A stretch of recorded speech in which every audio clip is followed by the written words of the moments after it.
Telangana Bhavan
silent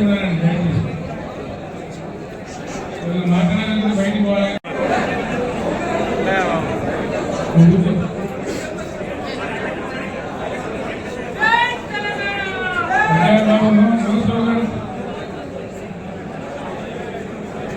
media మిత్రులందరికీ నమస్కారం. కదండి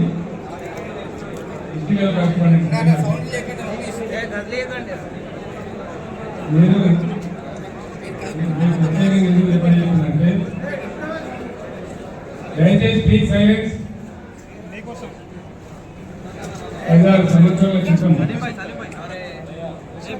నేను పాత కరీంనగర్ జిల్లాకు వచ్చినప్పుడు కరీంనగర్ టౌన్లో జరిగినటువంటి మీడియా సమావేశంలో నేను మీకు స్పష్టంగా ఒక మాట చెప్పాను.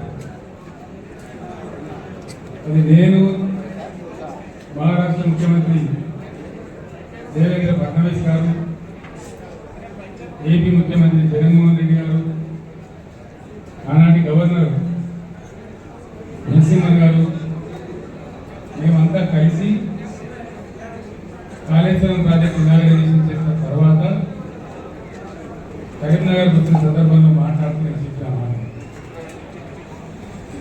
ఇప్పుడు ఎవడెక్కడ పోయినా కాళేశ్వరం పని కంప్లీట్ అయింది కాబట్టి కరీంనగర్ జిల్లాకు మాత్రమే రోగం ఉండదు. ఈ జిల్లాలో 4 సజీవ జలధారలు అమృతధారలు ఉంటాయి. నిరంతరం ఈ జిల్లాను కాపాడే ఆ సజీవ జలధారలు సృష్టించింది. యావత్ కరీంనగర్ జిల్లా ప్రజలు కళ్ళారా వాటిని చూసింది, వాటి ఫలితాన్ని అనుభవించింది. కన్నయ్యరావా ఇద్దరికి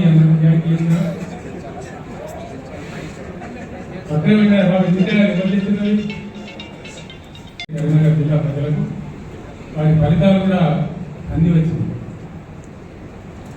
ఒకటి మానేరు బాబు, అప్పర్ మానేరు జలాశయం దగ్గర మొదలు పెట్టుకొని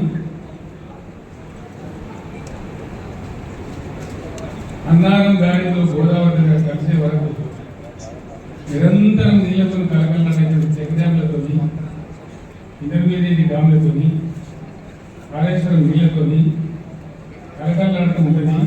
నేను చెప్పినా దాన్ని చూసిన కంటారు గత 5 ఏళ్ళు ఆగేది. రెండవ జలధార వరద కాలువ, దశాబ్దాల తరబడి పెండింగ్ ఉన్న వరద కాలువను కంప్లీట్ చేయడం కాకుండా శ్రీరామ్ సాగర్ పునరుజ్జీవ పథకం అనే పేరుతోని ఆ వరద కాలువనే రిజర్వాయర్గా మార్చి 1.5 TMCల నీళ్లు సంవత్సరం పొడవుగా నిండా ఉండేటట్టు చేసినాం. అదొక సజీవ జలధార. సంవత్సరానికి 9.5 నుంచి 10.5 నెలల వరకు నిండు గర్భిణాలు ప్రవహించేటువంటి కాకతీయ కాలువ, అదొక సజీవ జలధార. గోదావరి మీద నిర్మించినటువంటి బ్యారేజీలు, అసంపూర్తిగా ఉన్న ఎల్లపల్లి లాంటి ప్రాజెక్టు పూర్తి కావడం, ఎస్ఆర్ఎస్పీకి పునరుజ్జీవనం రావడం, ఇది తక్కువ పడితే కాళేశ్వరం ముఖ్య విధంగా గోదావరి నది 200 కిలోమీటర్ల పాటు రెండు జలాలతో గర్భిణిలాగా ఉండేటువంటి ఒక సజీవ అమృత దార. ఈ 4 దారులు ఏ విధంగా నిండి ఉండేనో గత 5 ఏళ్ళు 6 ఏళ్ళు ప్రజలు ఏ విధంగా వాటి ఫలితాలు అనుభవించారో యావత్ ప్రజానీకానికి తెలుసు. నేను మాట్లాడుతున్న ఈ మాట కరీంనగర్ జిల్లా ప్రజలు వాళ్ళ ఇళ్లలో టీవీలలో చూస్తూ ఉన్నారు. అదే ఈరోజు వస్తూ ఉంటే ఇన్ని జలధారలు సృష్టించబడి 4-5 సంవత్సరాలు చక్కటి ఫలితాలు లభించి లక్షల టన్నుల ధాన్యం పండించి పుష్కలంగా మంచినీరు ఎంత కావాలంటే మంచినీరు అనుభవించినటువంటి కరీంనగర్ జిల్లా ప్రజలు 4-5 నెలల్లోనే ఏం జరుగుతా ఉందో చూస్తూ ఉన్నారు. ఎడారిగా మారిపోయింది. నిర్మాణం బ్రిడ్జి మీద నిల్చుంటే ఒక సముద్రం మధ్య నిలిచిన ఫీలింగ్ ఉండేది. అది కంప్లీట్ ఎండిపోయి మునిగిపోయిన ఊరు కూడా తేలినాయి, చెట్లు కూడా తేలినాయి. శ్మశానంలాగా ఎడారిలాగా దాన్ని తయారు చేసినాం. లోయల్ మానేరు డ్యామ్ ఎంత అద్భుతంగా ఉండేదో, ఎండాకాలం తర్వాత కూడా మే నెల తర్వాత కూడా ఎట్లా సగం డ్యామ్ నిండిపోయినానో కరీంనగర్ లాంటి పట్టణానికి, సిద్దిపేట పట్టణానికి, చుట్టూ ఉండే అనేక పట్టణాలకు నిరంతరం నీళ్ళు ప్రతిరోజు ఎంత కావాలంటే పుష్కర నీళ్ళు ఎట్లా ఇచ్చిందో అది కూడా చూసినారు. మాన్యులు గంగాధర్ గారు, గంగుల కమలాకర్ గారు ఇక్కడ భోజనానికి వస్తే అక్కడ కరీంనగర్ టౌన్ మేయర్ గారు, కార్పొరేటర్లు, ఇతర ప్రజలు చెప్తా ఉన్నారు రోజు నీళ్ళు వచ్చేసారి కరీంనగర్ టౌన్లో అట్లాంటి ఆల్టర్నేటివ్ డైలీ చేసిండ్రు. ఇంకా 2 రోజులైతే 3 రోజులు అంటున్నారు, 4 రోజులు అంటున్నారు. భయమైతే ఉందని చెప్తా ఉన్నాను. ఎందుకు ఈ పరిస్థితులు వచ్చినాయి? నేను మన సూర్యాపేట కూడా చెప్పినాను. ఇది ప్రస్తుత ప్రభుత్వం యొక్క తెలివి తక్కువ, అసమర్థ, అవివేక, చెవట విధానాల వల్ల, అల్పకత్వం వల్ల ఈ దరిద్రం మన రాష్ట్రానికి వచ్చింది. ఒకటే మాటలు చెప్పానంటే ఏం కనబడుతుందండి? 2014 కన్నా ముందు తెలంగాణలో ఏ గోస, ఏ ఏడుపు, ఏ బాధ, ఏ మంచినీళ్ళ ట్యాంకర్లు, ఏ బిందెల కొట్టాటలు, ఏ కాలిపోయిన మోటార్ల రిపేర్లు వేలాదిగా లక్షలాదిగా ఏ సీన్ 2014 నుంచి కనబడతా ఉండడం మళ్ళీ అదే సీన్ పునరావృతం. ఎందుకంటే ఈ ప్రభుత్వం అనేకమైనటువంటి అడ్డగోలు హామీలు ఎంపీ చేసి పాపం మంచుకున్న వాళ్ళు అంటే మర్చిపోతుంది. అన్ని మోసాలు, ఏ ఒక్క మాట కూడా నెరవేర్చరు, ఏ ఒక్క హామీ కూడా నెరవేర్చారు. మళ్ళీ సిగ్గు లేకుండా మళ్ళీ ఇయ్యాలో 4-5 హామీలు ఇచ్చారు. అది ఎవరిని తెచ్చడానికి కూడా నాకు అర్థం కాదు. ఇవాళ పంటలు ఎండని జిల్లా లేదు, కరెంటు మోటార్లు కారని జిల్లా లేదు, మొత్తం యావత్ తెలంగాణ. అందుకే పాత తెలంగాణ మళ్ళా పునరావృతమైంది. ఇందిరమ్మ రాజ్యంలో ఇంగిలించిన పరిస్థితి ప్రజలు చేసిన మనం చెప్తాం. ఇక్కడ బాధాకరం ఏంటంటే నీటి నిర్వహణ సామర్థ్యం తెలియనటువంటి లక్కోరు రాజ్యం అవుతున్నారు కాబట్టి, అసమర్థులు చెవట దద్దమ్మలు రాజ్యంలో ఉన్నారు కాబట్టి ఇవాళ ఈ పరిస్థితి సంభవించింది. ఎందుకు వస్తుందండి పరిస్థితి? నేను ఒక విషయం మీకు స్పష్టంగా చెప్పదలుచుకున్నాను. 2-3 నుంచి తెచ్చి నేను ఏం చేసి చెప్పేస్తాను. ఏం జరుగుతుంది రాష్ట్రంలో? ఈ పరిస్థితి ఎందుకు వచ్చింది? పట్టితల్లి కరీంనగర్లో ఎందుకు రావాలా? కరీంనగర్ కానీ, మెదక్ కానీ, గోదావరి బేసిన్లో ఉన్నటువంటి అనేక ఇతర జిల్లాలు కానీ ఎందుకు రావాలి ఈ పరిస్థితి? నాకు అర్థం కాదు. ఈ కారం తెచ్చిన కరువా, మనుషులు తెచ్చిన కరువా, కాంగ్రెస్ తెచ్చిన కరువా? ఈ కరువు కారణం ఎవరి అసమర్థత, ఎవరి తెలియకపోతాను. చివరిలో నేను మీకు చాలా బ్రహ్మాండంగా చెప్పాను, మీరు అందరూ ఆశ్చర్యపడతారు. విషయం ఏంటంటే ఇంకా చాలా మందికి తెలియదు, నిజాన్ని తెలియదు. నేను చెప్తాను, మీకు లిస్ట్ చెప్తాను. 4 పాయింట్స్ ఉంది నాకు. ఇలా వీళ్ళు ఇట్లే కిరికిరి మాటలు, అడ్డగోలు మాటలు, కొన్ని మాటలు, ఏదో ఇతరుల ఆరోపణలు పెట్టి తప్పించుకోవాలనుకుంటున్నారు, తప్పించుకోలేదు. నేను హెచ్చరిస్తామని ప్రభుత్వాన్ని, ఖచ్చితంగా ఎండిన పంట రాలవాలని మీరు అనుకుంటామో రాలవాని రాదు. దాని ద్వారా పోయింది 1,50,000 ఎకరాలు. కానీ 15 లక్షల నుంచి 20 లక్షల ఎకరాల మధ్య ఇలా పంటలు ఎండిపోయింది. నేను పర్యటించిన 4-5 గ్రామాలలో నా పర్యటన లేని గ్రామాలలో కూడా రైతులు అడ్డం వచ్చి ఆ వెంకట కావచ్చు, గంగానగర్ కావచ్చు, ఇంకో చోట ఎండిపోయిన వరి చేతి తీసుకొచ్చి అడ్డం పెట్టి ప్రసాది అలా చేతికి చెప్తాను. సార్ మా ఊళ్ళో 600 పోయింది, మా ఊళ్ళో 800 పోయింది, మీది పొలం పచ్చ కనబడుతుంది కానీ మొత్తం కింద బయలు పెట్టి చూడమని చెప్పి నేను పొలం లోపల పెట్టాను. ప్రతి పంట ప్రతి దగ్గర ఇదే పరిస్థితి. దీనికి ఏంటి, నీటి నిర్వహణ సామర్థ్యం లేక దాన్ని ఎట్లా వాడాలో తెలియక వైఫల్యం, ప్రభుత్వ వైఫల్యం ఒక కారణం. సరే, అదైతే నిజమైన పాత బోర్లు ఉన్నాయి కాబట్టి కరెంటుతో వారికి దక్కించుకుందామంటే కరెంటు క్వాలిటీగా రాకపోవడం, మోటార్లు రాకపోవడం రెండవ కారణం. వెలిసి ప్రభుత్వ వైఫల్యం వల్లనే ఈయన పంటలు ఎండినాయి. కొంతమంది అసమర్థులైన మంత్రులు వర్షపాతం తక్కువ మా మీద బలనాలు పెట్టుకున్నారని మాట్లాడతారు. అది పూర్తి శుద్ధ తప్పు. కొన్ని జిల్లాల్లో 7%, కొన్ని జిల్లాల్లో 16%, దాదాపు 20-25 జిల్లాలలో, ఉత్తర తెలంగాణ జిల్లాలో, ముఖ్యంగా కరీంనగర్ లాంటి జిల్లాలో నార్మల్గా కురవాల్సిన దానికంటే అధిక వర్షపాతం వస్తుంది. ఎక్కువ రెయిన్ఫాల్ ఉన్నప్పుడు కూడా ఈ పరిస్థితి ఎందుకు వచ్చింది?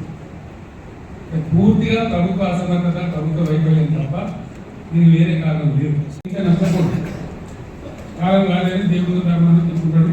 పంట వేయడు, కానీ ఇక్కడ పంట వేసి పెట్టుబడి పెట్టి ప్రతి ఊళ్ళో కూడా మనం రోధిస్తున్నది బాధపడుతున్న మగ్గుంపులు ప్రతిపడి చెప్పింది.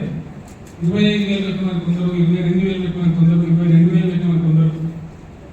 ఒక్కొక్క రైతు ఎకరానికి ఎంత పెట్టుబడి పెట్టిందో ఇంత పెట్టుబడి పెట్టి గగపాలని అనుకుంటున్నారు. నువ్వు వేయకపోతే బాధలేదు, కానీ కారణం ఏంటి? రైతు బంధు మీద ఒక అరాకి అది ఎప్పుడు వేయదో చెప్పకపోవడం. 7 ఎకరాలని, 3 ఎకరాలని, 4 ఎకరాలని అది పిండి పెట్టి అసలు వస్తుందా రాదా కన్ఫ్యూజన్ గురి చేయడం రైతులు.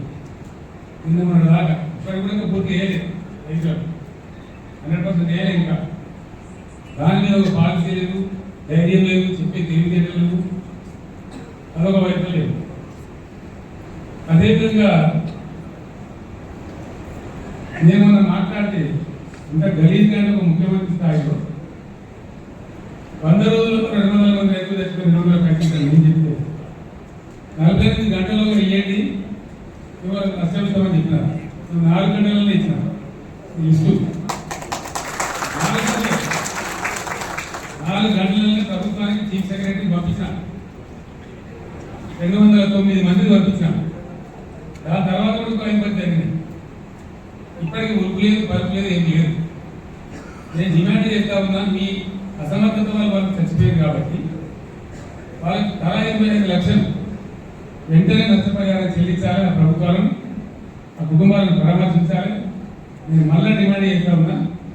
లేకపోతే మాత్రం మీకు ఆ ఉసురు, ఆ పాపం కలుగుతుంది. మేము మాత్రం మిమ్మల్ని వదిలిపెట్టమని మనం చేస్తా ఉన్నాం.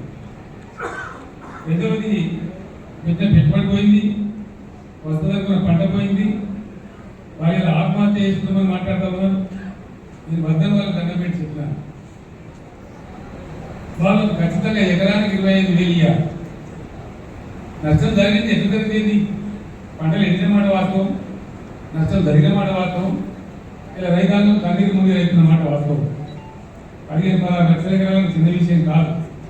ఇది న్యాచురల్ కరామిటీ కంటే కూడా పెద్దది, దిగ్గజాన్ని ఎన్ని న్యాచురల్ కరామిటీ. కాబట్టి ఈ సందర్భంలో ప్రభుత్వం కాకపోతే వాళ్ళు ఎవరాదుకోవాలి? దానికోసం నేను డిమాండ్ చేస్తా ఉన్నాం. నేను తప్పించుకుంటాం అనుకుంటే మీ వీపులు విమానం మొత్తం మోగిస్తారు ప్రజలు, మిమ్మల్ని మాత్రం వదిలిపెట్టరు.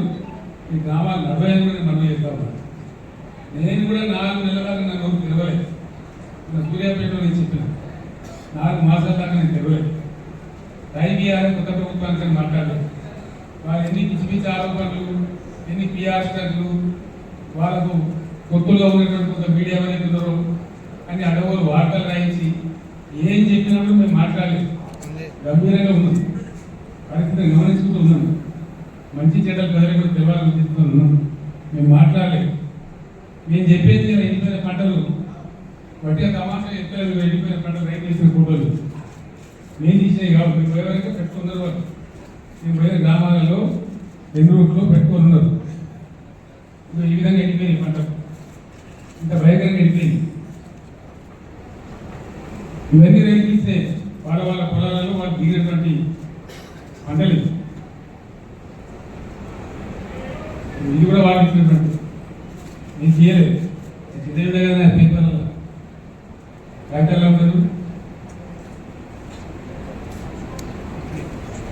ఉండేనండి. నేను రైతు ఇచ్చింది అక్కడ తీసేది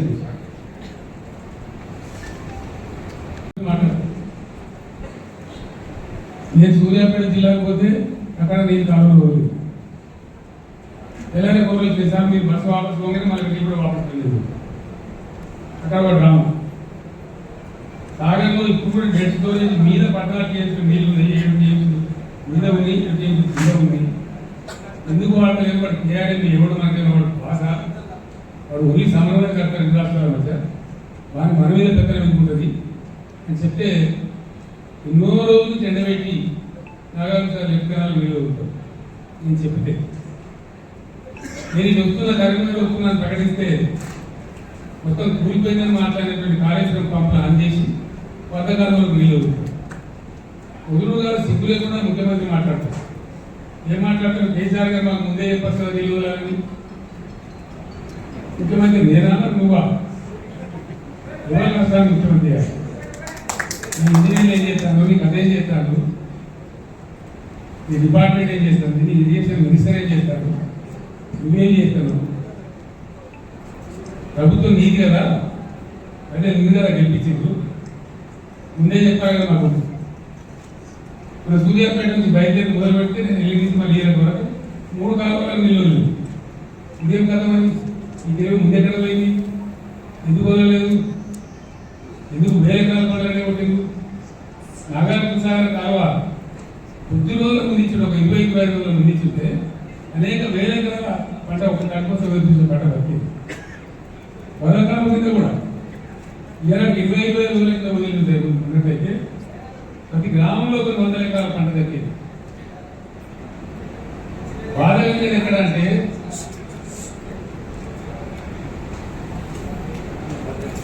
ఈ పరిస్థితి సమయానికి నీళ్ళు వదలక ఉన్న వనరులు వసతులు పెరుగుతూ వాడుకోక క్వాలిటీ కరెంట్ అందించక రైతు బంధు సమయానికి ఇవ్వక వెర్రి మాటలు మాట్లాడుకుంటూ ప్రజలను కన్ఫ్యూజ్ చేస్తూ చేసినారు.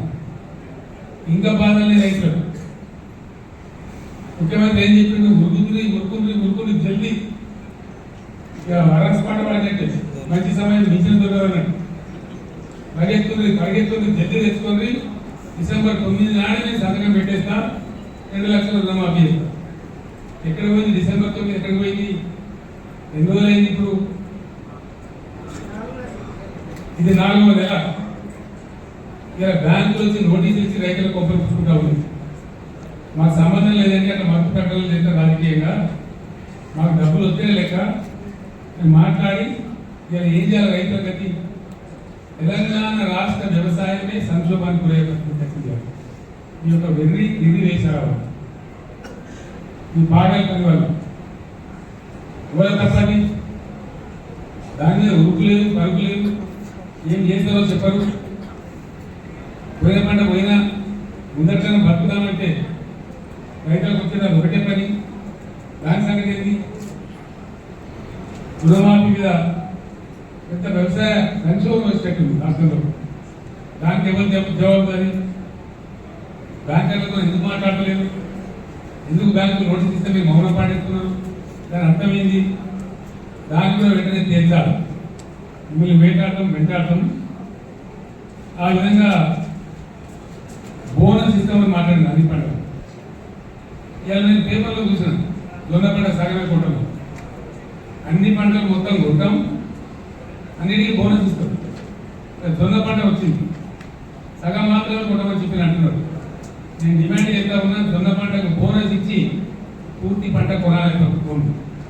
ఆ పంట చేతికి వచ్చింది, పోయే పంట పోయింది, కానీ మిగిలిన పంటలు వచ్చింది. అట్లనే వర్షాకాలం వడ్లు వస్తే దానికి బోనస్ ఇయ్యలేదు.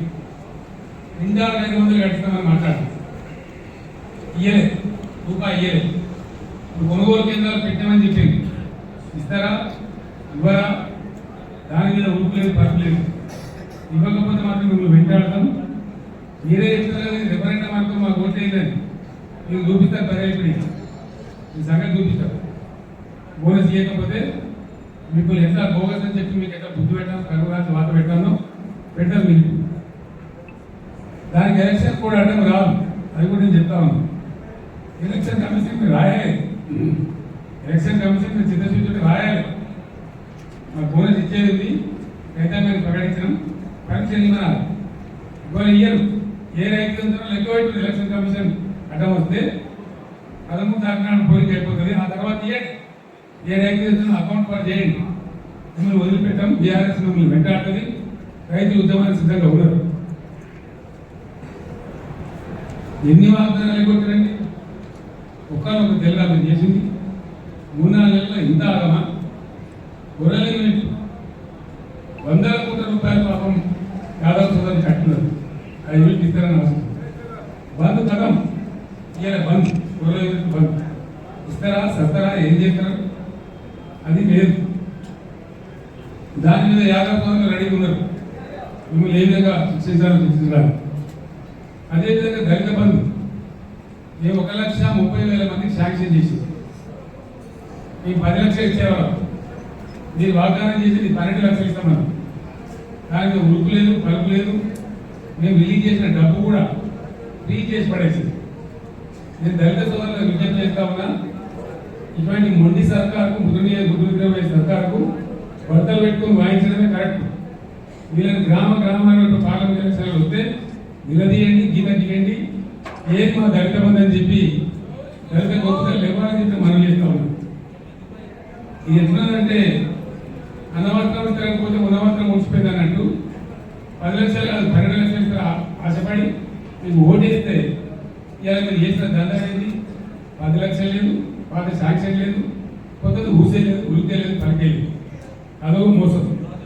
ఈ 1,30,000 మంది దళితులు గర్జించాలి. ఎక్కడికక్కడ ఈ కాంగ్రెస్ పార్టీ యొక్క ఎండగొట్టాలని నిలదీయాలని చెప్పి మనం చెప్తా ఉన్నాం. మాట్లాడు మార్కెట్ ముఖ్యమంత్రికి ప్రభుత్వానికి తులంబంగారం ఉన్నా కూడా దొరకలేదా? ఎందుకు ఇస్తలేదు నాకు అర్థం కాదు. నిన్న 3వ తారీఖు, 4వ తారీఖు, 5వ తారీఖు విపరీతమైన పెళ్లి. వాళ్ళందరూ ఆశపడ్డారు మాకు వస్తుందని తులం బంగారం. మీ ఓటు కూడా వేసింది. అందుకే మీ గవర్నమెంట్ వచ్చింది. మీకు తులం బంగారం దొరకలేదా? దీని సంగతి ఏంటి? ఇది కూడా మిమ్మల్ని తరుగుతారు ప్రజలు. ఇది కూడా మీ రెఫరెండం కిందకే వస్తుంది. తులం బంగారం రావాలందరూ కాంగ్రెస్ పార్టీ కాంగ్రెస్ వాద పెట్టారు గ్యారెంటీ. ఇక వృద్ధాప్య పెన్షన్ల స్టోరీ ఏంటంటే బీఆర్ఎస్ గవర్నమెంట్ రాకముందు 200 రూపాయల పెన్షన్ ఉండే మీకు మాత్రమే ఇందిరమ్మ రాజ్యం. 10 ఏళ్ళు మాత్రం ఇందిరమ్మ రాజ్యమే కదా. కేవలం 200 రూపాయలు ఇస్తే చేతులు దులుపుకున్నారు. 200 రూపాయలు 2,000 చేశాం. అప్పుడు మేము ఏమనుకున్నాము? 2,000 రూపాయలు భార్యాభర్తకి ఇద్దరికి ఇచ్చినా వచ్చేది 400, ఇంకా ముగ్గురికి ఇచ్చినా వచ్చేది 600.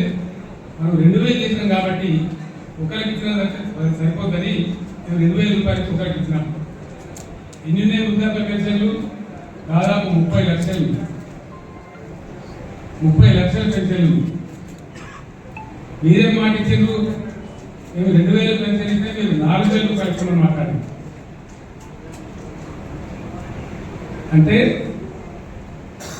ఇంట్లో ఇద్దరికి ఇద్దామని చెప్పింది. ముసలమ్మ ముసలం ఉంటే వృద్ధులైతే ఇద్దరికి ఇద్దామని చెప్పింది. వాళ్ళు 30 లక్షల మంది ఉన్నారు. మీరు ఎన్నిగా పెట్టారు? ప్రజలకు ఎంత నామం పెట్టిండ్రు? ఎంతమందికి నామం పెట్టిండ్రు?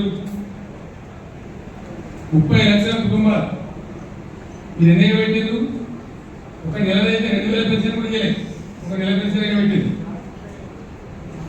రెండవది 4,000 మనలు ఈ పరిపాలన రెఫరెండం అంటే సిగ్గులేదు. ప్రతిపాదన 30 లక్షల ఈ కుటుంబాలకు 2,000 రూపాయల పాత్రలు మినహాయిస్తే వాళ్ళు డబ్బులు ఇచ్చే పరిస్థితి అయితే నెలకు 60,000 కాకున్నారు. 4 నెలలు, 4వ నెల ప్రతి వృద్ధాప్య పెన్షన్ మీద ఈ కాంగ్రెస్ ప్రభుత్వం పెట్టిన ఎగనామం 24,000 రూపాయలు. అలా గట్టిగా మీరు కట్టించేదాకా మీరు పెట్టాడు. లేకపోతే ఇదేనా రెఫరెండం అని ఆ వృద్ధాప్య పెన్షన్ తీసుకునే వాళ్ళు ఇలా కరువు రాజుకు వాద పెట్టాలి. సిగ్గు రావాలంటే వీళ్ళకి బుద్ధి రావాలంటే ఎవరెవరికైతే ఎగబెట్టినో ఇది కూడా రెఫరెండం కిందే వస్తుంది. దీన్ని ప్రజలు రెఫరెండం తీసుకోవాలి. అదేవిధంగా దళితులకు మోసం, రైతులకు మోసం, యాదవ సోదరులకు మోసం, కొత్త రేషన్ కార్డుతో మాట్లాడిన వాగ్దానం దానికి మోసం, మహిళలకు మహాలక్ష్మి పేరు పెట్టి మహాలక్ష్మి లేదు, మనలక్ష్మి లేదు, ప్రతి మహిళకు 2,500 రూపాయలు ఇవ్వమన్నారు. అది పట్టిదే మోసం, ఏం లేదు. అదేవిధంగా వాళ్ళకి శతకోపం పెట్టింది. అదేవిధంగా ఎంతమందికంటే ఎగనాము రైతులకు, దళిత బంధువులకు, పింఛన్దారులకు, మహాలక్ష్మి మహిళలకు, రైతుల రుణమాఫీకి, బోనస్కు ఇవన్నీ పెట్టింది. ఇదే సిరిసిల్ల ఏ సిరిసిల్ల టౌన్లో మాట్లాడుతున్నాను. మేము పైన గంగాధర పేడపల్లి మండలం మీద పోయి సిరిసిల్ల టౌన్, గంగాధర, సిరిసిల్ల, సిద్దిపేట, హైదరాబాద్ పోతాము. అప్పుడు జయశంకర్ సార్ బతుకుండు. మేము పోతా ఉంటే గోడల మీద రాతలు కనబడుతున్నాయి సిరిసిల్ల టౌన్లో. ఆ నైట్లో 11:30 రాత్రి గోడల మీద రాతలు, ఏదైతే కార్మికులారా ఆత్మహత్య చేసుకోకండి, కావు పరిష్కారం కావు సమస్య కంటే గోడల మీద రాతలిస్తే నేను జయశంకర్ గారు నాతో పాటు నాకు దుర్గాడు కళ్ళలో నీగిస్తుంది. అప్పటికి 65 సంవత్సరాల స్వతంత్రం వచ్చింది దేశానికి. 65 ఏళ్ళ స్వతంత్ర భారతంలో సావకండి అని గోడల మీద రాసే ప్రభుత్వాలు చూస్తున్నామండి. ఇంతకన్నా దౌర్భాగ్యమైన ఎట్లన్నా చేసి ఈ చేనేత కార్మికులు మనం ఆదుకోవాలి. తెలంగాణ రాష్ట్రం వచ్చిన కానీ ఒక ప్లాన్ వేసుకున్నాం. ఆ రోజు బాధపడ్డాం. అనుకున్నట్టు దేవుని దయ వల్ల నేను చెప్పిన సిరిసిల్లలో ఒకటే రోజు 11 మంది కార్మికులు చచ్చిపోతే ఆ రోజు మా పార్టీ నుంచి ఒక 50 లక్షలు తెచ్చి చెక్కు తెచ్చి వచ్చిన ట్రస్ట్ ఏర్పాటు చేసి వాళ్ళని సాగుకుండా చూడండి దయచేసి బతిమాలి ఇక్కడ ఈ గ్రామ పెద్దలు బతిమాలి ఆ ట్రస్ట్ ఏర్పాటు చేసి మీరు ఇక్కడ డబ్బుల ట్రస్ట్ ఇక్కడ ఉంది సిరిసిల్లలో చెప్పి నేను చెప్పినాం, దయచేసి చచ్చిపోతుంది, తెలంగాణ వస్తుంది, తప్పక వస్తుంది, వచ్చినాక మిమ్మల్ని మా బిడ్డలకి సాగుతామని చెప్పి ఆర్థికతో నా సభలో చెప్పినాను. మీరు ఆత్మహత్యలు బంధు పెట్టుకుని సావద్దు, మిమ్మల్ని కాపాడుకుంటామని చెప్పినాం. ఆ దరిద్ర అనుకున్న ప్రకారమే తెలంగాణ వచ్చింది, బీఆర్ఎస్ గవర్నమెంట్ వచ్చింది. మేము ఏం చేసినాం, ఒక్కొక్క నాడు 7 చేనేత కార్మికులు ఒకటే రోజు చచ్చిపోయింది భూదాన్ పోచంపల్లి. అప్పుడు చంద్రబాబు నాయుడు ఒక మూర్ఖుడు ముఖ్యమంత్రి ఉంది. నేను అక్కడ దండం పెట్టిన అయ్యా ఒక 50,000 రూపాయలు ఎక్స్ప్రెస్ చేయవా, అలా డేట్ లోపల నువ్వు ఇవ్వకపోతే నేను భిక్షాటనే ఇస్తాను, దండం పెట్టి చేతులెత్తి ఉంగరాల్సింది. కానీ దుర్మార్గుడు ఇయ్యలేదు. దాని దరిద్రంలో నేను భిక్షాటన చేసి నిజామాబాద్ పట్టణంలో, హైదరాబాద్ హ్యాబిట్స్లో భిక్షాటన చేసి ఒక 7.5 లక్షలు వస్తే తీసుకుపోయి ఆ కుటుంబానికి ఇచ్చినాం ఉదాహరణ వచ్చేపల్లి. అట్లా భువనగిరిలో, గద్వాలలో, దుబ్బాకలో, సిరిసిల్లలో రోజు చనిపోయే చేనేత కార్మికులకు ఆదుకోవాలని చెప్పి బీఆర్ఎస్ గవర్నమెంట్లో మేము ఒక పద్ధతి ప్రకారం అటు పేద ప్రజలకు ఎంతో కొంత మేలైంది, ఈ కార్మికులకు ఉపాధి వస్తుందని మేము పథకాలు పెట్టినాం. రంజాన్ తోఫాన్ పెట్టి బట్టల నిబంధనలకు ఆర్డర్ ఇచ్చినాం. క్రిస్మస్ తోఫాన్ పెట్టి బట్టల నిబంధనలకు ఆర్డర్ ఇచ్చినాం. స్కూల్ యూనిఫామ్లు వేయమని చెప్పి ఆర్డర్ ఇచ్చినాం. దాంతోపాటు బతుకమ్మ చీరలను పెట్టి వాళ్ళకి ఆర్డర్లు ఇచ్చినాం. ఇలా దురదృష్టం ఏంటంటే ఇప్పుడే నాకు చేనేత కార్మికులు మిత్రులు కలిసింది సార్, మళ్ళా మా పాత వచ్చింది, మేము ఆత్మహత్య చేసిన పరిస్థితి వచ్చింది.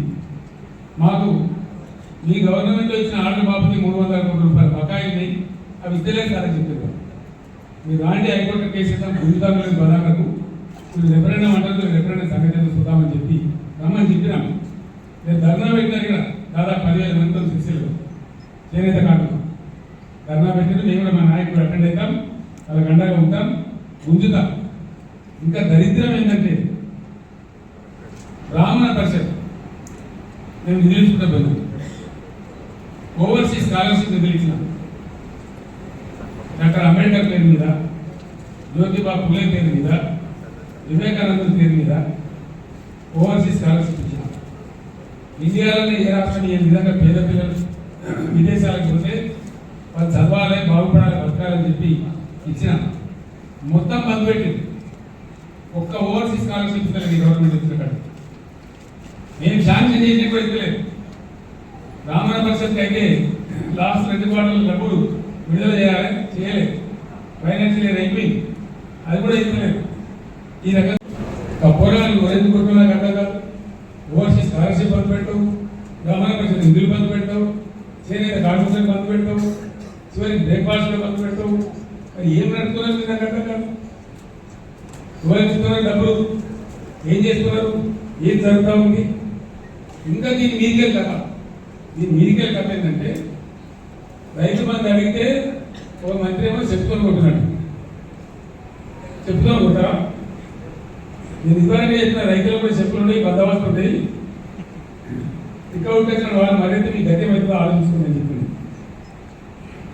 సిరిసిల్లలో కార్మికులు చచ్చిపోయి పడుతుందా, ఆత్మహత్యలు మళ్ళీ మొదలైనట్టునేది అడిగితే ఇంకో కాంగ్రెస్ కూడా అంటాడు, ఏమైంది వాళ్ళని ఈ రోజులు అమ్ముకొని బతకమన్నది, పాపడాలు అమ్ముకొని బతకమన్నాడు. ఈ రోజులు అమ్ముకొని బతకన్నారా కుక్కల కొడుకులా?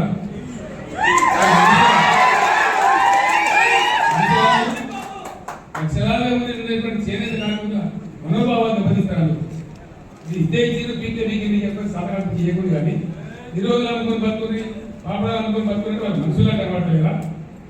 గర్జిస్తారు బిడ్డ, చేనేత కార్మికులే పురులే గర్జిస్తారు. మిమ్మల్ని తరిమి కొట్ట జాగ్రత్త అని చెప్పి హెచ్చరిస్తా ఉన్నా. వెంటనే బతుకమ్మ చీరలే కానీ, మరో చీరలే కానీ, స్కూల్ యూనిఫామ్లే కానీ అవన్నీ కూడా బకాయి ఇమీడియట్ విడుదల చేయండి. నేను చేనేత కార్మికులు చెప్పిన అవసరం మీద మా పార్టీ నుంచి డబ్బులు ఇస్తాం, వకీల ఫీజు. మీరు భయపడేది లేదు. నేను ధర్నా తర్వాత కూడా స్పందించకపోతే, ఆర్డర్లు రాకపోతే 3-4 రోజులలో ఖచ్చితంగా హైకోర్టులో దావా వేస్తాం. ప్రతి ఊళ్ళో ధర్నా పెడతాం. ఎక్కడెక్కడ చేనేత కార్మికులు బాధలవుతుందో రాష్ట్రం అంతా రణరంగం చేసిన ఫుట్బాల్ బిడ్డ ఇచ్చిపెట్టడం జాగ్రత్త. మొదటిదాకా దుప్పి తిన్నారా దొంగనా కొడుకులారా? దుప్పి తిన్నారా? కష్టం చేసింది పాపం. గవర్నమెంట్ ఆర్డర్ ఇస్తే చేసిండ్రు, ప్రజలకు పంపించారు. లేని అవ్వలకు, చెల్లెలకు, అక్క చెల్లెలకు పాపం బతుకమ్మ చీర పేరు పోయి, రంజాన్ తోపా కింద ఒకటి పోయి, క్రిస్మస్ తోపా కింద ఒకటి పోయి వాళ్ళు బతికింది. పేద ప్రజలకు అందింది. ఈ చేనేత కార్మికులు బతికింది. వాళ్ళకు ఉపాధి మార్గం దొరికింది. ఇవాళ 14 ఏళ్ల కింద 10 ఏళ్ల కింద తెలంగాణలో చేనేత కార్మికుల భర్తీ ఉండను, మళ్ళా చేనేత కార్మికుల బట్టి ఆ పరిస్థితి తీసుకొచ్చింది గవర్నమెంట్. 3-4 నెలలు ఇంత పెద్ద కథ. నాకు ఇంకొక విషయం అర్థమైంది. మన సూర్యాపేట కూడా అడిగింది, మీరు కొత్త ఇంటికి కూడా కొట్టింది ఏమి లేదు, ఇంకో కాదు. ఈ ప్రభుత్వమే లక్కోల ప్రభుత్వం ఉంది. అర్థమైన మాటలు మాట్లాడి మీరు 1.8% ఓటింగ్ పర్సెంట్ చేసినారు మాట్లాడి. నేను రౌట్ కాలే, ప్రధాన ప్రతిపక్షంగా ఉన్నాను. మాకు 37% ఓట్లు వచ్చినాయి, 38.9% ఓట్లు వచ్చినాయి అంతే. 35.8%. జస్ట్ 1.8% ఓట్లు మీకు వచ్చినాయి ఎక్కువ. ఇందువల్ల మీ లక్కోరు వాగ్దానాల వల్ల, మీ ఉల్టా సీదా వాగ్దానాల వల్ల, మీ తులంబం గారిని కొందరు మోసపోయింది, 10 లక్షల 12 లక్షల దళిత బంధు కొందరు మోసపోయింది, 2000 4,000 పెన్షన్ కొందరు మోసపోయింది. అంతే కదా? మీ 2 లక్షల రుణమాఫీ కొందరు మోసపోయింది, మీ 500 బోనస్ ఇతరులకు కొందరు మోసపోయింది, లేడీస్ స్కూటీ కొంతమంది మోసపోయినారు. ఇలా బిడ్డ బాగానే కలగాల్సి వాద పెడతారు. నేను చూపిస్తాను మీ కథేందో, మీ రామాయణం ఏందో. నేను ఇక్కడ మాట్లాడి కొద్దిమంది వింటున్నారు కానీ రాష్ట్ర వ్యాప్తంగా లక్షలాది మంది వింటున్నారు నేను మాట్లాడే మాటలు. మీ 9 పేపర్లు తప్ప నిజాయితీ అన్ని పేపర్లు కూడా ఉంటుంది. నిజాయితీ పేపర్ రేడియో, 9 పేపర్ రేడియో నేను పెట్టబడుతుంది. ఇంకొక విషయం మనసులో ఉండలేదు. నేను బాధతో చెప్తుంది మాట. కొత్తది మీద అవుతుందా, పీకుతుందా, మీ శాతం అవుతుందా లేదా అదంతా వేసాగా. ముందు కాలం మంది రుజువు చేస్తారు. మీ సమర్థత ఏంది, మీ శక్తి ఏంది, మీ తెలివితేటలు ఏంది, మీరంత పాటు సిపాయిలు అనేది అంత బయట పడుతుంది. ఒక ఏడాది మీరు రంగు మొత్తం తీసినట్టు నడిచింది కదా 9 ఏళ్ళు కానట్టు. నువ్వు దయచేసి విలేకరులకు నేను ఒక మాట్లాడుతాను, స్పష్టంగా వినండి. అమరికల వరకు బీఆర్ఎస్ గవర్నమెంట్ ఉన్నప్పుడు గత సంవత్సరం ఇదే ఎండాకాలంలో అత్యధికంగా వచ్చినటువంటి పవర్ లోడ్ ఏదైతే ఉందో 14,900 మెగావాట్. 900 చిల్లర, 14,900 చిల్లర, 14,900. దాని తర్వాత మొన్ననే ప్రధానమంత్రి వచ్చి జాతికి అంకితం చేసిండు. మేమే కట్టించిన వెంబడబడి మేమే అన్ని శాంక్షన్లు ఇచ్చినాం, ఎన్టీపీసీ నుంచి వాటర్ లెకెట్ చేసినాం, వాళ్ళకి భూమివారిని అలాట్ చేసినాం. నేను 5 సార్లు 6 సార్లు నేను రామగుండ స్వయంగా పోయినా ఎన్టీపీసీతో కట్టించినాం చట్టం ప్రకారం. 1600 మెగావాట్లు యాడ్ అయింది కొత్తగా. 1600లో 25%. ఇంకేంటే కనిపించండి 1400 మెగావాట్లు యాడ్ అయింది. 14,900 హైయెస్ట్ పీక్ లోడ్. ఇంకో 1400 మెగావాట్లు యాడ్ అయింది ఉన్న కెపాసిటీ. అది మన సొంతం. ఎన్టీపీసీ మనకి ఇచ్చేది మన హక్కు. ఇప్పుడు హైయెస్ట్ వచ్చింది ఎంత ఈ సీజన్ అంటే 15,600 వచ్చింది. అది ఒక రోజు 2 రోజులు వచ్చింది. అంటే 700 మెగావాట్ ఎక్కువ వచ్చింది. మేము ఉన్నప్పటికంటే 700 మెగావాట్ ఎక్కువ వచ్చింది. 700 మెగావాట్ ఎక్కువ వస్తే మరి 1400 యాడ్ అయింది కదా. మరి ఎందుకు షార్టేజ్ అవుతుంది కరెంటు? ఎవరు దీనికి కారణము? దయచేసి అందరూ ఆలోచించాలి, విలేకరుల మిత్రులు ఆలోచించాలి. పవర్ లేదా అంటే పవర్ ఉన్నది, నడవలేదా అంటే 9 ఏళ్ళు నడిచింది. అంతకుముందు బ్యాడ్ సిస్టమ్ ఉంటే మేము 9 ఒక 1 ఇయర్లో క్రియేట్ చేసినాం. కష్టపడి రాత్రి పవన్ మా మెదలు కరగబెట్టి ఇలా పిఆర్ సర్వీ చేయకుండా రాష్ట్రాలు కష్టపడి 7,600 ఇన్స్టాల్ కెపాసిటీ 18,600 తీసుకుంటున్నాం. బ్రహ్మాండంగా నడిచినాం. మళ్ళీ ఇంకో 1,600 మేము చేసిన కృషి వల్లనే ఎన్టీపీసీ నుంచి వచ్చింది. మరి ఎందుకు పవర్ షార్టేజ్ అవుతుంది అంటే మీరు పక్కా చవటలు దద్దమ్మలు శాతకాలు చవటలు అర్థమవుతా ఉంటాయి అంతే కదా. మీకు నడపడం చేతగా తెలివి లేదు అని చెప్పాలి. బాధ మేము అసమర్థులు తెలివి లేదు, మాకు నడపలేకపోతున్నాము, అతను చేతనైతే లేదు. మళ్ళీ కేసీఆర్ చెప్పారు అంటారా? ఇదే చెప్పారు కేసీఆర్ అంటారా? ఈ విధంగా అడ్డగో ఇష్టమైన మాటలు మాట్లాడుకుంటా, పిఆర్స్ ఖర్చు పెట్టుకుంటా, లంగా మాటలు మాట్లాడుకుంటా పిచ్చి పిచ్చి కథలు చేస్తాను. కృత్రిమ కడుపు భగవంతుడు కారము కాదు, బ్యాడ్ రిజిస్టర్ కాదు. కాళేశ్వరం నేను మీ అందరికి మనం చేస్తాను. విలేకరుల మిత్రులు దయచేసి కరెక్ట్గా వినాలి, కరెక్ట్గా రాయాలి. నిజంగా ప్రజలు మంచిగా చూడాలి, పంటలు పండియాలి, రైతులు బాగుండాలి, నా గ్రామాలు నా రైతులు కరకలాడాలి, వాళ్ళ ముఖాల మీద చిన్నగా ఉండాలి, కోరిక ఉండాలి కదా. ప్రభుత్వానికి బలమైన కాంక్ష ఉండాలి కదా. ఉదయం మేము ఏం చేసాం ఆ రోజు? ఆగమై చెట్టుకోడు పుట్టకూడదు తెలంగాణ రైతు. గ్రామాలు వదిలిపెట్టి గ్రామాలను వలకాడలాగా చేసి ఆటో రిక్షాలు నడపడానికి, మరో పని చేయడానికి, బిల్డింగ్లలో కూలి పని చేయడానికి రైతులను తిరిగి వాళ్ళ గ్రామాల్లో కష్టం చేసి చిన్న పెద్ద అన్ని రకాల రైతులు మేము ఆదుకున్నాం. ఏం చేసినాం? ఈ రాష్ట్రం బ్రహ్మాండమైన బలమైన వ్యవసాయ రాష్ట్రం కావాలి. నువ్వు దీక్ష పట్టినా, ఒక పట్టుబట్టి వాళ్ళ పైన వసతులు కల్పించాం. రైతు బంధు చరిత్రలో ఎవరు వేయలేదు, ఇప్పుడు ఉద్యలేదు. ఎంతోమంది ముఖ్యమంత్రులు అయినారు. చరణ్ సింగ్ గారు, దేవిలాల్ గారు, మహారాష్ట్రలో వసంతదాద పాటిల్ గారు స్వయంగా రైతు బిడ్డలు అయినా, వాళ్ళు ముఖ్యమంత్రులు అయినా వాళ్ళ నోటి నుంచి రాలే.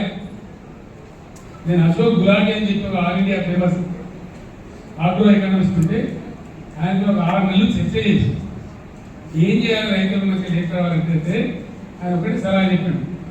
కేసీఆర్ గారు ఒకటే మాట, మీ ప్రభుత్వానికి ఎంత శక్తి ఉందో మాకు తెలియదు, కానీ రైతులకు అన్ని దేశాలలో ప్రభుత్వాలు సపోర్ట్ చేస్తాయి. సపోర్ట్ ఉంటేనే రైతులు నిలబడే పరిస్థితి ఉంది అంతర్జాతీయంగా. ఇక్కడ పంటల ధరల ఫ్లక్చువేషన్ ఉంటుంది, బ్యాడ్ సీజన్స్ ఉంటాయి, రకరకాల అరిష్టాలు ఉంటాయి. రైతు నిలబడాలంటే అతను అప్పు తీసుకొని పరిస్థితికి రావాలి, జీవనంలో పైసలు జమ కావాలి, సొంత పెట్టుబడి పట్టుకొని కాలం మీద నిలబడే పరిస్థితి ఉండాలి. రైతుల దరిద్రం పోవాలంటే ప్రభుత్వం సాయం చేయాలని చెప్పి ఆ టైంలో చాలా చర్చలు జరిగినాయి. నేను కూడా ఒక అన్న పత్రికలు రాసి యూరియా బత్తాలు కొనిద్దామా, ఇంకోటి చేద్దామా అని మాట్లాడి. కానీ అశోక్ గులాటి గారు నాకు చెప్పింది ఏంటంటే, నాకు నువ్వు యూరియా బత్తాలు ఇస్తే వానకాలం కోసం తీసుకుని ఇక్కడ బత్తాలు మిగులుతాయి, ఆయనకు అవసరం ఉన్నది, నువ్వు బస్తాలు ఇస్తావు, ఎక్స్ట్రా అయితే 2 బస్తాలు అమ్ముకోవాలి, అలా మీరు పీకిన మళ్ళీ బదనాం.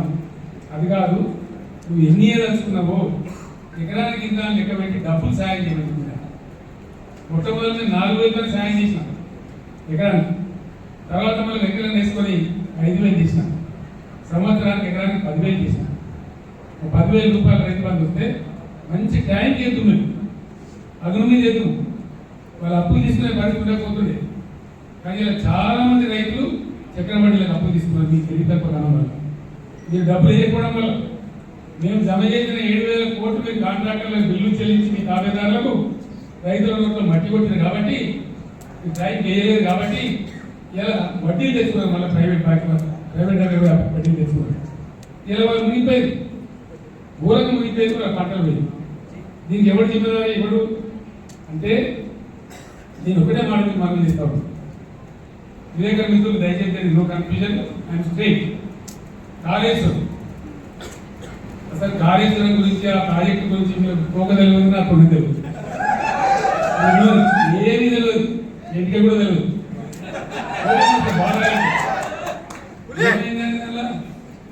మేడిగడ్డ బరాజులు, దానికి 3 బరాజులు నేను కొత్త కట్టి సైడ్లో కూడా ఉన్నాయి. సైడ్లో వచ్చి కలిసినటువంటి రివర్ లైట్స్ వైపు వాటిని కూడా చాలా ఇసుకనే కడతాం. వాటికి పిల్లర్స్ ఉంటాయి.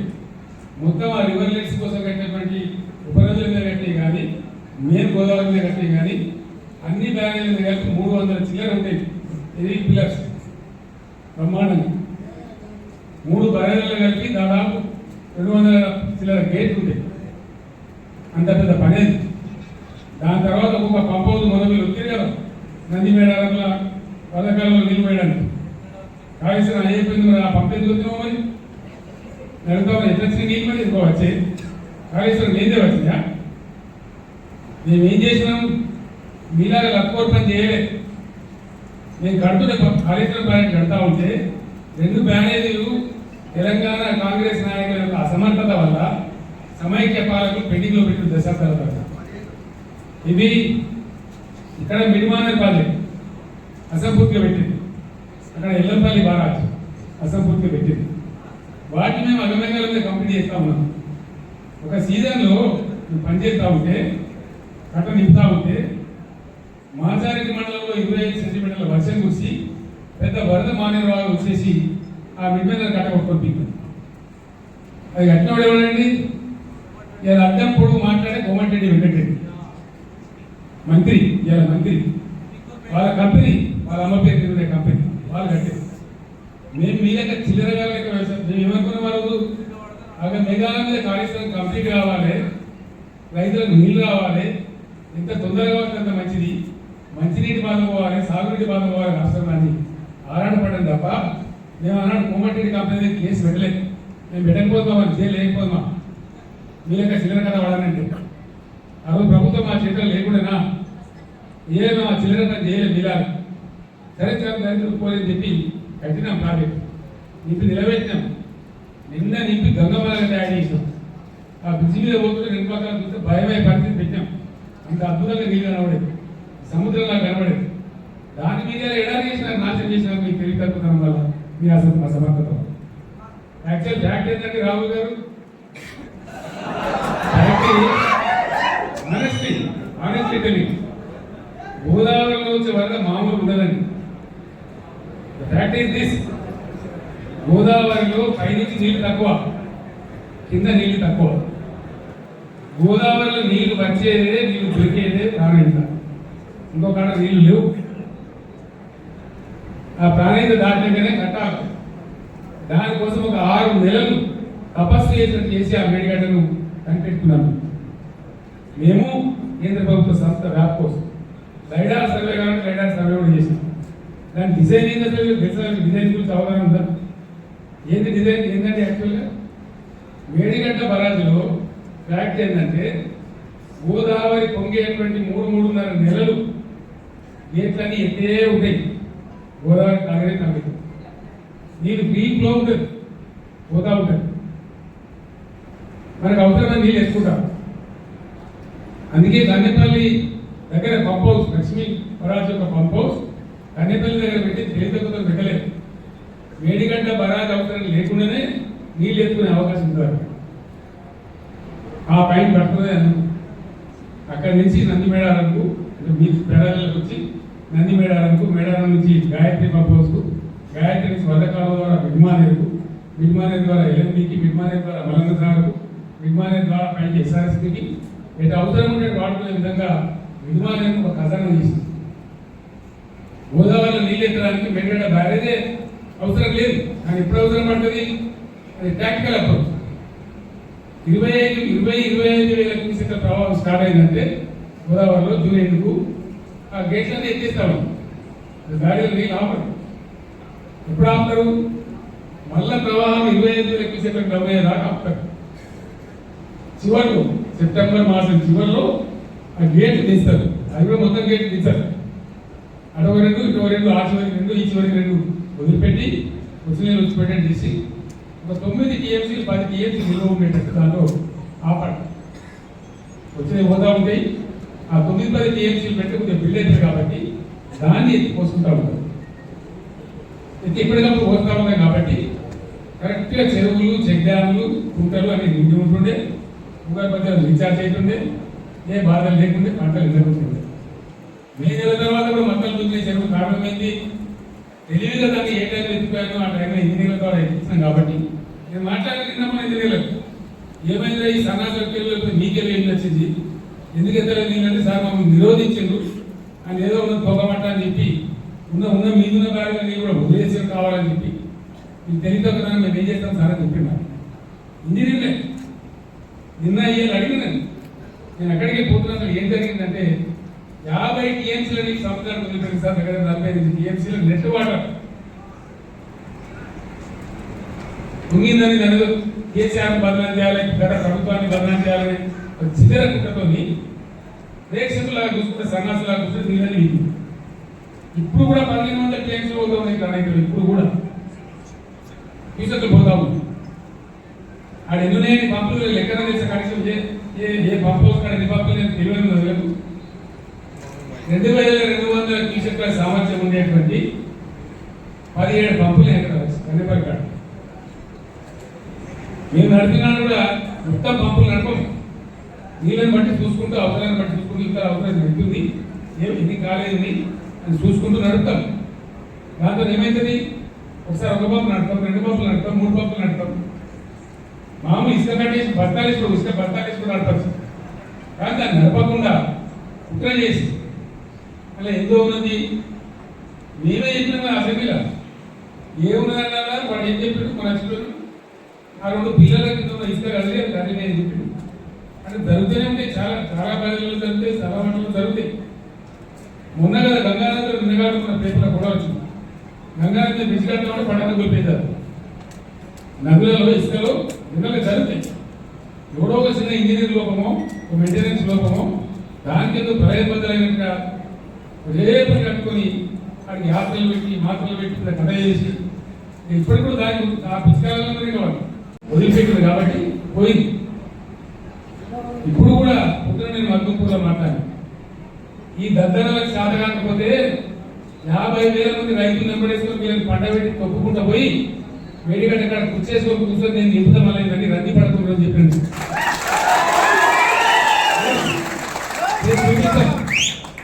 చూపిస్తాం. గోదావరిలో నీళ్ళ ప్రవాహం మొదలైన తర్వాత బరాకు సంబంధం లేకుండా నీళ్ళు లేపచ్చు. మళ్ళా మిడ్మానేర్ కరకలు ఆడుతుంది, లోయర్ మానేర్ కరకలు ఆడుతుంది. తక్కువ పడితే ఎస్ఆర్ఎస్పీకి ఇయ్యచ్చు. ఎత్తాలి నీళ్ళు మీ ప్రభుత్వం ఇది దీని పేరు చెప్పి దాని పేరు చెప్పి ప్రజలు నోట్లో మట్టికొడతామంటే చూస్తూ కూర్చోం. మనం కొత్తగా ఎలక్షన్ తర్వాత కాబట్టి కూర్చున్నాం, మౌనం పట్టినాం. కానీ నేనే పోతా గోదావరిలో 20,000 క్యూసెక్లు దాటిన తర్వాత వీళ్ళు నీళ్లు ఎత్తడం ప్రారంభించకపోతే నేనే ఒక 50,000 మంది రైతులు వేసుకొని పోతా. తొక్కి వీళ్ళని పండబెట్టి తొక్కి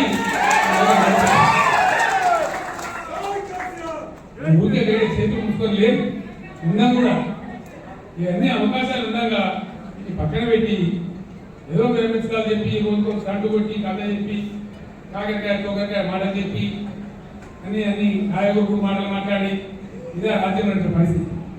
ప్రజలు లేరు, వాళ్ళ బాధలు లేరు, యాదవులు లేరు, దళితులు లేరు, ఓవర్సీస్ స్కాలర్షిప్ లేదు, మంచినీళ్ళు లేవు, సాగునీళ్ళు లేవు. అన్నింటి మించి సిగ్గుపడాల్సిన విషయం ఏంటంటే హైదరాబాద్లో మొత్తం రాష్ట్ర వ్యాప్తంగా పేదలందరి ఇళ్ళలో నల్ల ఉండాలని ఒక అద్భుతమైనటువంటి ఆలోచనతో ఒకటే రూపాయి మీ ఇందిరామ రాజ్యంలో, మీ కాంగ్రెస్ రాజ్యంలో, మీ మునమ్మకానికి ఎన్నడూ ఇవ్వలేదు. ఈ పేదల కోసం అని చెప్పి ఒకటే ఒక్క రూపాయికి నల్ల ఇచ్చి రాష్ట్ర వ్యాప్తంగా కూడా ప్రతి ఇంట్లో నల్ల పెట్టించాం. పిఎస్పీ అంటే పబ్లిక్ స్టాండ్ పోస్ట్ రోడ్ల మీద లేకుండా చేసినాం. బిందెలు కనబడకుండా చేసినాం రాష్ట్రంలో. ఇలా మళ్ళీ బిందెలు ఎందుకు వస్తున్నాయి? 9 ఏళ్ళు నడిచిన కరెంటు నడిపే తెలియలేదు మీకు. 6 ఏళ్ళు బ్రహ్మాండంగా నడిచిన మిషన్ భగీరథ నడిపే తెలియలేదు మీకు. నడిచినాయి కదా, వాటికేం రోగం వచ్చింది? ఎందుకు నడపలేదు అంటే మీ అసమర్థతనే కదా, మీ చవడతనమే కదా. నిర్వహించ జవాబు చెప్పాలి మీరు ప్రజలకి. 6 ఏళ్ళు బ్రహ్మాండంగా నడిచిన భగీరథ ఎందుకు ఆగుతున్నది?